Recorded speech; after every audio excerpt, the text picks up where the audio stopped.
तर मित्रांनो सकाळचे 8 वाजले तर आम्हाला एवढ्या लवकर यांनी आवरून बसायला लावलं। यांच्या सीनची प्रॅक्टिस अक्षरशः यांनी 12 पर्यंत केली नाही। मी एवढ्या सकाळी सनस्क्रीन लावून बसलोय, पण माझा काहीच उपयोग झाला नाही, कारण आम्हाला माहित होतं हे सगळे नवीन आर्टिस्ट लोक आहेत, दिवस जाणार आहे, तरी ह्या लोकांनी सीनला जायला अक्षरशः ऑन लोकेशन पोहोचायला 2 वाजवले।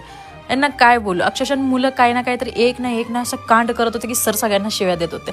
तर शेवटी आम्ही दुपारचे 2 वाजले आम्हाला ऑन लोकेशनला पोहोचायला, तर यांचा एक सीन होता तर यांना 4 पर्यंत निघलं नाही। तर काय बोलू, कारण की सारखी माणसं डिस्टर्ब करत होती, कुत्र्याचा आवाज कुठं मांजराचा आवाज असं आम्हाला डिस्टर्ब होत होतं। शेवटी आम्ही बसून गेलो, तर यांचा सीन काय उरकत नव्हता। संध्याकाळचे 5 वाजलेत। हे बघा मित्रांनो, गाव माझा नवसाचा वेब सिरीजचं 3रा एपिसोडचं शूट चालू होतं, आम्हाला अपलोड करायचं होतं लवकरात लवकर।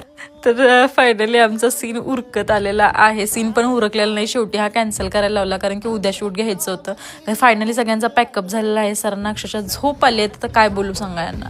सगळेजण कंटाळून गेले होते, कारण की आल्यापासून 2 ते 3 तास अक्षरशः उभा राहिले होते, कारण की सीनच संपत नव्हतं, रिटेकवर रिटेक। तर चलो, ही आमची एंजल